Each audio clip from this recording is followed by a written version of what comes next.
Hola, benvinguts a Conta'm un conte. Soc Glòria i avui vos contaré el conte de la cebra Camila.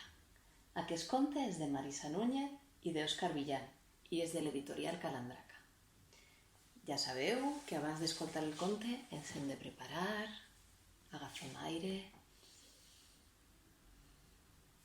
ulls de mussol, orelles d'elefant i boca de pinyó, que comença la funció. La cebra Camila. Allà on el món s'acaba, al país on el vent fa mitja volta, vivia una cebra xicoteta que li deien Camila. Com que en aquell lloc el vent era tan fort, Camila havia d'anar amb molt de compte per no perdre la seva roba.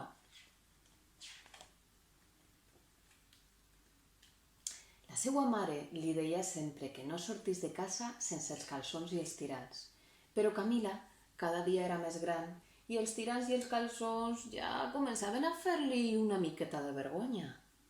Camila somiava agitar-se damunt l'herba sense aquelles robes tan ajustades. També somiava que el vent la portava rodolant i rodolant pels camps. Un dia, Camila va eixir de casa sense fer cas dels consells de la seva mare. I què hi va passar? Doncs què havia de passar?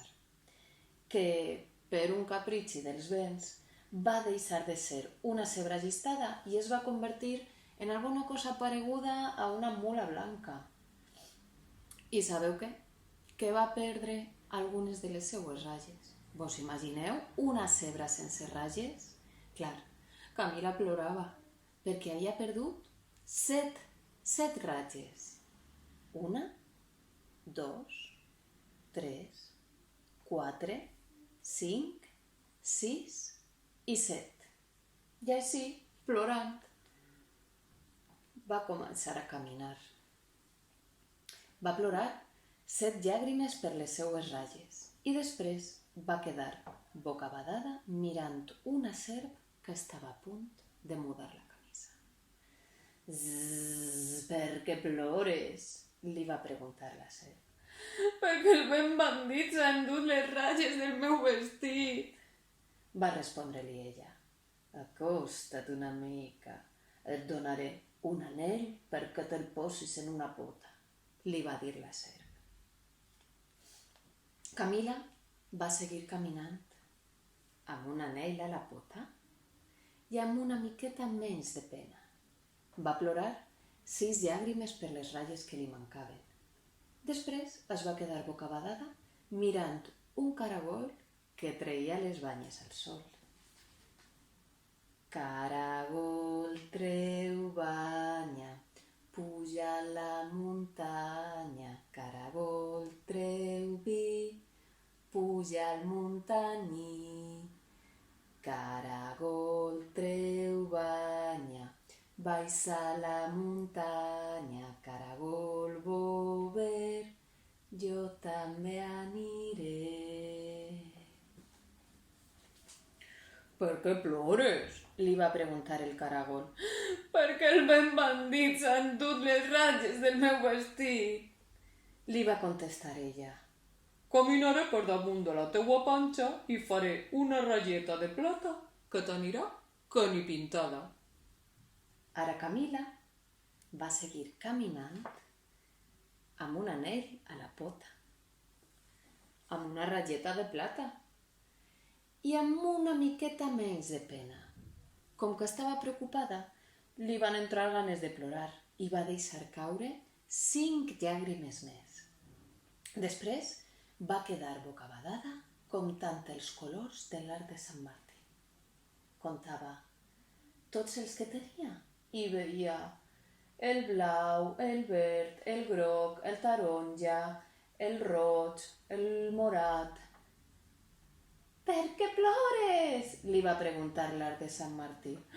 Perquè el vent bandit s'ha endut les ratlles del meu vestit, li va contestar ella. Acosta't una mica, et posaré un pegat blau fresc com la seda en primavera.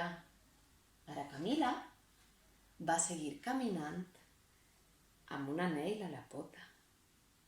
amb una ratlleta de plata. Amb un pegat blau molt bufó i amb una mica menys de pena. Va plorar 4 llàgrimes més. Després va quedar bocabadada mirant una aranya que estava teixint la seva teranina. «Per què plores?», li va preguntar l'aranya. «Perquè el vent bandit s'ha endut les ratlles del meu vestit», va respondre-li ella.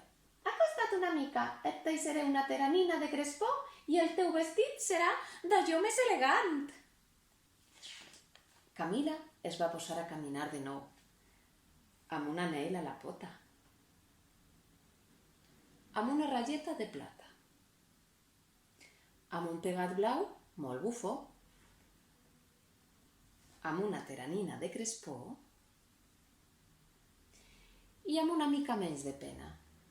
Va ploriquejar 3 llàgrimes per les 3 ratlles que li mancaven i després va quedar bocabadada escoltant una cigala que interpretava una melodia amb el seu violí.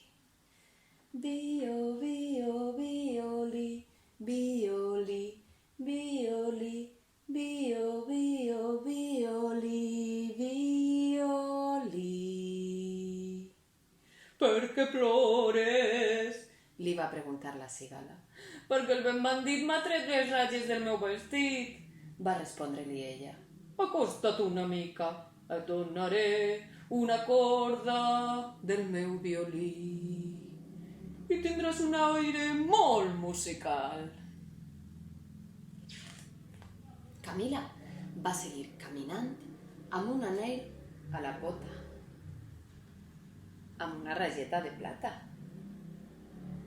amb un pegat blau molt bufó, amb una teranina de crespó, amb una corda de violí i amb una mica de pena. Quan ja gairebé arribava a casa, va plorar 2 llàgrimes per les ratlles que li mancaven. Després va quedar bocabadada mirant una oca que coixejava d'una pota perquè havia perdut un botí. Quan les oques van al camp, la primera va davant. «Per què plores?», li va preguntar l'oca. «Perquè el vent bandit m'ha tret les ratlles del meu vestit», va respondre-li ella. «Acosta't una mica, et lligaré al llom el cordó del botí i anirem les dues molt millor». L'oca va marxar feliç descalça del peu. Camila ja feia estona que caminava quan per fi va arribar a casa seua, amb un anell en una pota, amb una ratlleta de plata, amb un pegat blau molt bufó, amb una teranina de crespó, amb una corda de violí, amb el cordó d'un botí i gairebé gens de pena. La mare Zebra estava asseguda a la porta. Quan Camila s'hi va acostar, encara tenia una llàgrima que li lliscava per l'ullet. «On t'havies ficat, Camila, que no et trobava?» «És que el vent...» La mare de Camila va fer com que no l'escoltava perquè tenia ganes de dir-li una cosa molt, molt important. «Escolta, Camila, ja ets molt gran, de manera que ha arribat l'hora d'oblidar els tirants i els calçons». En adonar-se de la goteta que li lliscava per l'ull, la mare la va consolar. «No plores, he fet de la meua crinera una cinta molt llarga per guarnir la teua cabellera». Camila, que havia crescut gairebé un pam, es va posar de puntetes sobre les peülles i va fer a la seva mare una abraçada gran, sense calçons ni tirants. I es va estirar tota per lluir-se més encara i perquè la seva mare la veiés bé, amb un anell a la pota, amb una ratlleta de plata, amb un pegat blau molt bufó, amb una teranina de crespó, amb la corda d'un violí, amb el cordó d'un botí amb una cinta a la cabellera i gens ni mica de pena. I conte contat, conte acabat. I si vos ha agradat, ja sabeu, podeu aplaudir.